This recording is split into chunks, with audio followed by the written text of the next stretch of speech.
Mesdames, Messieurs, depuis des années, le monde politique vous ment et ne défend plus vos intérêts. Jamais dans l'histoire de notre pays et de notre monde, le gouffre entre le peuple et les responsables politiques censés les représenter n'a été aussi profond qu'aujourd'hui. Les hommes politiques n'écoutent plus le peuple, et au contraire, ils le méprisent un peu plus chaque jour. Alors que les Européens subissent les conséquences d'une crise économique créée de toutes pièces par ceux qui nous dirigent, nos représentants politiques n'ont comme seule et unique solution que de demander aux citoyens innocents de se serrer la ceinture et de faire toujours plus d'efforts. Petit à petit, la classe moyenne est en train de disparaître. La pauvreté se développe dans des couches de la population jusqu'ici épargnées par les difficultés financières. A contrario, ceux qui profitent du système ne cessent, eux, de s'enrichir à coups de millions d'euros. Et si nous continuons ainsi, nous vivrons dans un monde bipolaire, avec d'un côté les très riches, qui nous dirigeront sans se soucier de nos préoccupations et de nos intérêts, et de l'autre côté les pauvres, qui seront de plus en plus nombreux. Cette régression sociale n'est pas tombée du ciel, elle n'est pas inéluctable. Si nous en sommes là où nous en sommes aujourd'hui, c'est à cause des politiques menées ces 80 dernières années en Europe et dans le monde. Des politiques qui n'ont eu comme objectif que la croissance, le développement économique, le fric à tout prix au détriment des peuples, de leur bien-être, de l'écologie et de la nature, vus bien trop souvent comme de simples et uniques objets de production. L'éthique, l'humanisme, le respect des êtres vivants, de tous les êtres vivants, les valeurs de solidarité, d'entraide ou encore l'amour du pays ont totalement disparu des actes de nos dirigeants politiques.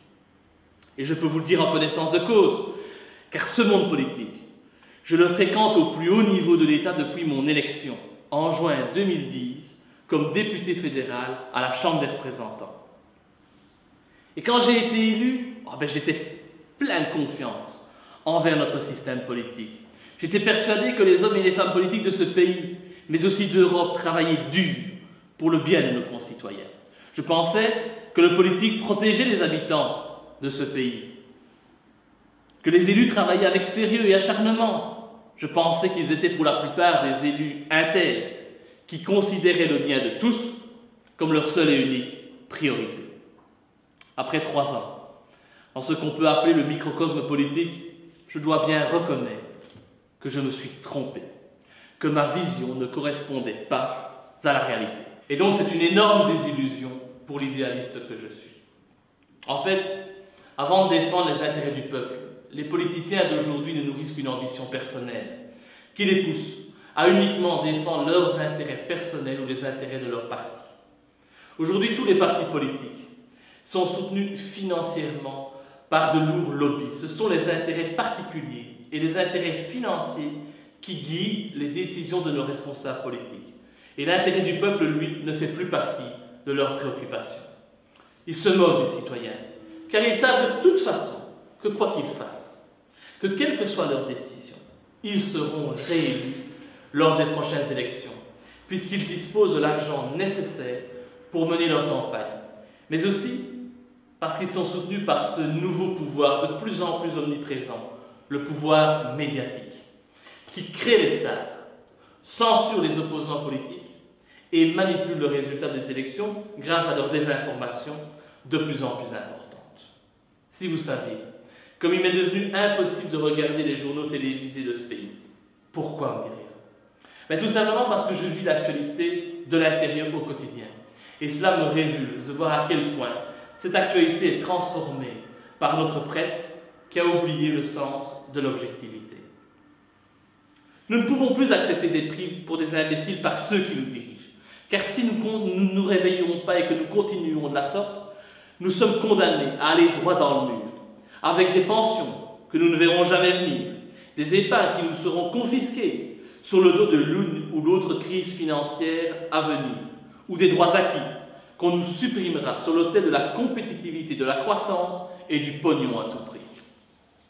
En ce qui me concerne, j'ai décidé, malgré les difficultés quotidiennes que je rencontre dans mes fonctions, malgré la censure que je subis, malgré les attaques de ceux qui me peinent d'appeler mes collègues, malgré que la presse ait décidé de me faire passer pour un débile mental, malgré les pressions de la justice, j'ai décidé de conserver mon poste de député fédéral, même s'il consiste tous les jours à mener un combat digne de celui de David contre Goliath. Au sein d'un monde politique pourri, je tente de faire mon travail le mieux possible depuis 3 ans, y compris dans un dossier particulièrement sensible, le dossier Dutroux, dont mes révélations, pourtant basées sur des pièces existantes du dossier, m'ont valu les pires ennuis dont un lynchage médiatique toujours en œuvre aujourd'hui. Soit, je suis suffisamment solide pour supporter ces coups, et je le suis d'autant plus que les causes que je défends sont nobles. Quitter mon poste de parlementaire, ce serait abandonner la place à ceux qui nous oppriment, à ceux qui vous méprisent. Rendez-vous compte dans quel monde nous vivons. Ouvrez les yeux et dites-vous bien qu'un système qui méprise le peuple, comme c'est le cas aujourd'hui, vous mènera à la pauvreté. Comment peut-on accepter, par exemple, que le mot populiste soit aujourd'hui vu comme une insulte? Est-ce mal de se mettre du côté du peuple, de défendre ses intérêts et de se lever contre ceux qui, chaque jour, entendent restreindre nos droits? Je ne le crois pas. Être du côté du peuple, c'est être dans le camp du bien contre le mal. C'est défendre des valeurs essentielles de solidarité, d'amour de son prochain, de liberté et d'égalité. Être du côté du peuple ne revêt aucun caractère négatif. Être du côté du peuple, ce n'est pas verser dans le racisme, c'est être ouvert aux autres, c'est respecter toutes les différences qui existent dans notre société. Être du côté du peuple, ce n'est certainement pas l'inciter à se tromper de cible, comme le font aujourd'hui certains partis islamophobes ou d'extrême droite, qui veulent vous faire croire que ceux qui sont les responsables de nos difficultés, les difficultés que nous rencontrons, sont les musulmans, les arabes ou plus globalement les étrangers. Non. Les responsables de la crise, ceux qui au quotidien nous demandent de nous serrer la ceinture, ce sont nos responsables politiques. Bien sûr, vous me direz que je fais partie de ce système parce que j'ai été élu, que je suis à la tête d'un parti politique, que tous les jours, je fréquente ces individus qui ruinent notre pays. C'est votre droit de le penser, mais je vous demande de vous intéresser à mes actes, à mes interventions au Parlement. Vous verrez que je suis de votre côté et que je suis au sein du Parlement la voix des sans-voix. Pour les derniers mois de mon mandat, j'ai d'ailleurs décidé d'aller plus loin encore dans ma logique et de dissoudre purement et simplement mon parti politique, le MLD, le Mouvement pour la liberté et la démocratie. Créer ce parti était une erreur, car il m'a assimilé au système qui nous opprime. C'est donc avec réalisme et surtout avec la volonté d'ouvrir la voie à d'autres personnes libres qui souhaitent défendre les intérêts de la population que je souhaite cesser d'être le représentant du MLD au Parlement pour devenir le premier élu libre du peuple souverain. Sans argent, sans subside de l'État, sans l'appui des lobbies, sans l'aide des médias, sans la moindre connexion avec le monde des finances, en étant totalement libre et indépendant, sans parti politique derrière moi, je ferai tout ce qui est en mon pouvoir pour être la voix du peuple belge au sein de ce Parlement. Je crois enfin que les nombreux parlements de notre pays et les innombrables politiciens que nous payons grassement ne servent plus à rien aujourd'hui. Dans un monde qui répond surtout aux diktats des États-Unis, qui se prennent pour les maîtres du monde, ou de l'Union européenne, cette pompe Afrique qui court à sa perte si elle ne se transforme pas rapidement en une Europe des peuples. Par exemple, au Parlement fédéral, il y a actuellement 150 députés, issus de 13 partis politiques différents. Mais ces députés ne sont pas libres de leur vote. Ils votent comme leur président de parti leur impose de voter. Ce sont en fait des moutons, des pions du système. Je l'ai souvent constaté, si l'on se contentait des 13 représentants des différents partis, ce serait suffisant. Et nous économiserions énormément d'argent, tant ces députés moutons, simples mains pour appuyer sur des boutons de vote, ne constituent en rien une valeur ajoutée. Il est donc urgent de revoir notre système politique et le fonctionnement de nos institutions. Mon rêve serait de revenir aux bases de la démocratie, avec la suppression pure et simple des partis politiques, qui coûtent une fortune aux finances de l'État. Imaginez, tous les mois, ce sont 850 000 € qui sont répartis entre les formations politiques qui bénéficient de dotations publiques à la Chambre. 850 000 € par mois, ce à quoi vous devez encore rajouter tous les salaires des parlementaires. Et seul un parti représenté à la Chambre ne dispose pas d'une dotation, et c'est le mien. Ça constitue une fierté pour moi, car je crois qu'il est inadmissible de toucher tout cet argent alors que l'on demande toujours plus d'efforts à notre population. Et donc, en décidant de dissoudre le MLD, je décide bien entendu de faire une croix sur toutes les dotations publiques qui pourraient m'être versées en cas d'élection future. Ces dotations ne peuvent en effet pas être versées à une personne physique. Vous l'avez compris, pour moi, la solution pour sortir du système qui opprime le peuple, c'est la suppression des partis politiques. Vous pensez que c'est impossible? Pas plus que de mener à bien la révolution de 1830. Tout est possible si le peuple le décide.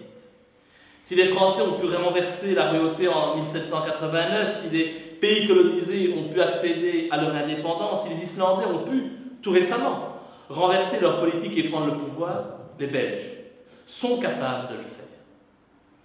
Si vous le souhaitez, vous pouvez refuser le système actuel. Vous pouvez vous lever à mes côtés ou pas et recouvrir vos libertés.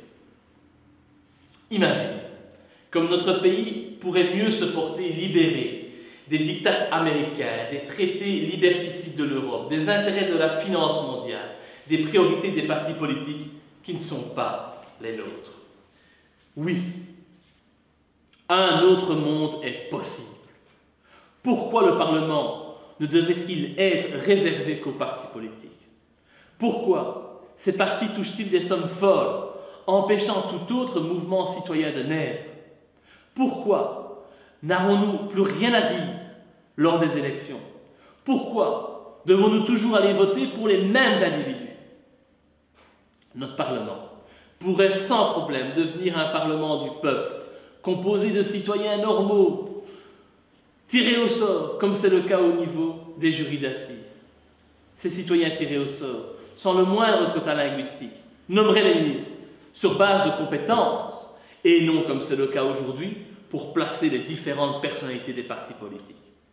Vous rendez-vous compte qu'en 15 années, Laurette Onkelix, pour ne parler que d'elle, est passée à l'enseignement, à la justice et à la santé, sans avoir les compétences nécessaires à ces différents domaines. Et après, on s'étonnera que les décisions qui sont prises ne sont pas de bonnes décisions.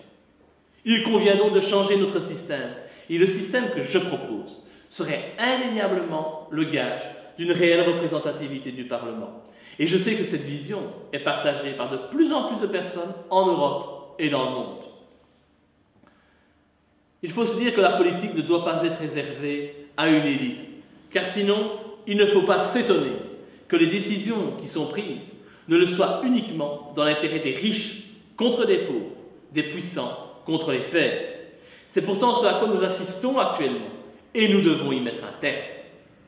De plus, avec un tel système, je suis persuadé que nous reviendrions très rapidement à une Belgique unitaire, ce qui nous permettrait d'économiser énormément d'argent. Nous avons trop de parlements, trop de politiciens, trop de gaspillage.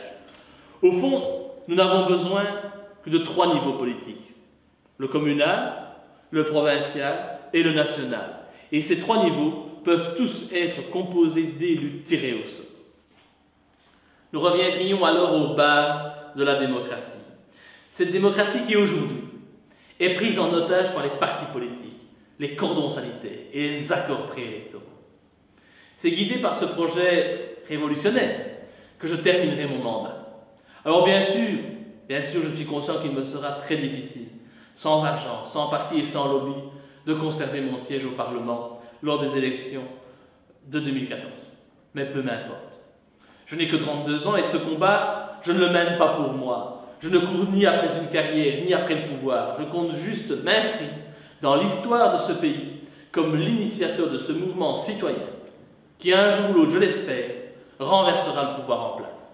J'y crois, je l'espère de tout mon cœur. Il en va de notre survie, de celle de nos enfants. Ne vous résignez pas et surtout, mobilisez.